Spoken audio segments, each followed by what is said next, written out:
লকলকে একদম মিষ্টি কুমড়ার ডগা আমাদের ওইখান থেকে কাটলাম। কি সুন্দর ডগাগুলো, এত কচি নরম। তো এটার জন্য চিংড়ি মাছ এনেছি। আর এই যে কালকে রাত্রেবেলা চাউমিন খেয়েছিলাম।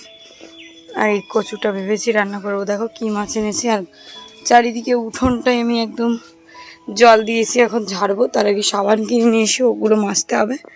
আর এখানে আছে রুই মাছ, চিংড়ি মাছ দিয়ে রান্না করবো হচ্ছে কুমড়ো শাকের ডগা। তবে সাবান কিনে নিয়ে আসি, তারপরে চারিদিকটা ঝাড় দিয়ে দিই।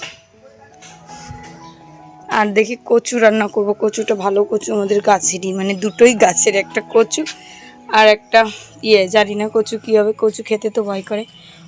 কচুটা সিদ্ধ বসাবো, যদি কচুটা গলে তাহলেই রান্না করবো, আর যদি না গলে তাহলে রান্না করবো। হ্যালো এভরিওয়ান, কেমন আছো তোমরা সবাই? আশা করছি খুব ভালো আছো। সঙ্গীতাস লাইফে তোমাদের সবাইকে জানাচ্ছি আরও একবার ওয়েলকাম। তো আজকে বোনের পরীক্ষা, তোমরা দেখেছো আগের ব্লগে আমার বোন এসছে, মানে দুই মামার মেয়ে। তো মামার মেয়ে এসছে, ওরা কি খায় না খায় আমি না সেইভাবে জানি না। তো সকালবেলা আমি বাজার করেছি ওইগুলোই। আর ওরা ঘুমোচ্ছিল, রাত্রেবেলা কারেন্ট চলে গেছিলো জন্য ওরা না ঘুমোতে পারেনি, তাই সকালবেলা না ডাকছি না। আর আমাদের বাড়ি থেকে হেলেঞ্চা ওই 15 মিনিট লাগে। তো ওর পরীক্ষা হচ্ছে 11টার সময়। তো ওকে খাইয়ে দিয়ে পাঠাতে তো ওই 10:30 তো বাজতে হবেই, তাই না? আর আমি বলেছি ওর বাবাকে, মানে সিঞ্জিনির বাবাকে, যে আজকে একটু বোনকে দিয়ে আসবে। তো যাই হোক, কোনো তাড়া নেই। তো দেখো সকালবেলা এই যে উঠোনটায় জল ছিটিয়ে আমি ভালো করে উঠোনটাকে পরিষ্কার করে নিচ্ছি। কি বলো তো, আজকে একটু তাড়াতাড়ি উঠেছি। আমি যতটা দেরি করে উঠি, কিন্তু ওদের যেহেতু পরীক্ষা আমার কাজবাজ করতে হবে, তো ওই হিসাবে আমি একটু তাড়াতাড়ি করে উঠেছি। ভাবলাম বাসি উঠোনটা আগে ঝাড় দিয়ে নিই। বাজারও করা হয়ে গেছে, এখন আমি আর কি রান্নাবান্না বসাবো। তো কি করি না করি তোমরা দেখতে থাকো আজকের ব্লগটা। আশা করছি তোমাদের অনেক বেশি ভালো লাগবে। তো এই যে দেখো বাসনগুলো রয়েছে, এগুলোও মাজবো। আর চিংড়ি মাছগুলো আজকে কিন্তু বেশ ফ্রেশ উঠছিল। তো ভাবলাম কুমড়ো শাকের ডগা দিয়ে চিংড়ি মাছ খেতে কিন্তু দারুণ লাগে। কিন্তু আমার বোনরা কি খাবে না জানি না। ওরা মানে শাক পাতা বেশি, আমার বোনরা বিশেষ করে শাক পাতা পছন্দই করে না। কারণ আমরা তো গ্রাম এলাকার মানুষ, আমরা সবসময় শাক পাতা খাই। আর আমার মা বাবা মাসিরা এগুলো কিন্তু সবাই এগুলোই রান্না করে। তো এগুলো আমরা পছন্দ করি না। যারা শহরের মানুষ তারা আর কি শাক পাতা খেতে খুবই পছন্দ করে, যেটা শুনেছি, যেটা আমার ননদ করে। তো দেখো এই যে এই কচুটা আমাদের গাছের কচু। তো মেজদি এসেছিলো, মেজদিকে বললাম তুমি অর্ধেক নাও। তো মেজদি বলছে আমার কচু খুব ভালো লাগে। তো এই যে দেখো আমি হাফটা রান্না করব। তো কচুটা রান্না করব। আর রান্না করব হচ্ছে কুমড়ো শাকের তরকারি, তাই জন্য কচুটা কেটে নিচ্ছি। আর আমি জানি যে কচুতে হাত চুলকায়, সে কচুতে কিন্তু গলা চুলকায় না।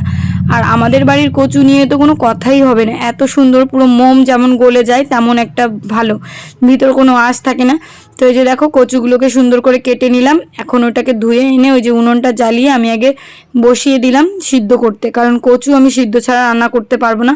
আর আমার না একটু এখন ইদানিং কচু খেলেই গলা ধরছে, জানি না কি হচ্ছে তোমাদের, মানে তোমাদের কি হয়। আর আমার বোনের জন্য যে রান্নাটা শুরু করেছি, আমি তো জানিও না যে ও কী খাবে না খাবে। তো যে কুমড়ো শাক, এটাও শাক হয়ে যাচ্ছে, আর কচু নাকি ও খায় না। আমি মার সঙ্গে ফোনে কথা বললাম একটু আগে। তো রান্না বান্না হয়ে যাওয়ার পরে মা বলছে তুই কচু যে রান্না করেছিস, ওরা তো কেউ কচু খায় না, ওরা তো সবজিই খেতে চায় না। তো আমি ভাবলাম যে গরম পড়েছে, গরমের ভিতরে আর কি করব, মশলাপাতি তো একদমই ভালো জিনিস না, সেই জিনিসটা দিয়ে না রান্না করাই উচিত, তাই না? রান্না করেছি এই যে কুমড়ো শাকের তরকারি চিংড়ি মাছ দিয়ে, আর বোনকে খেতে দিয়ে দিলাম।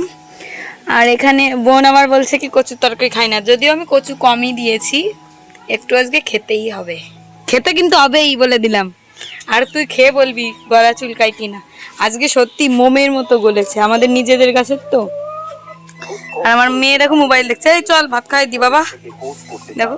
তো কচুর তরকারি দিয়ে ও তো ভাত খায়নি। তারপরে দেখো আর কি বসছে ওর জামাইবাবু, ওকে আর কি মানে কলেজে দিয়ে আসবে, হেলেঞ্চা কলেজে, তাই জন্য আর কি বেরোলাম। বললাম পরীক্ষাটা ভালো করে দিস।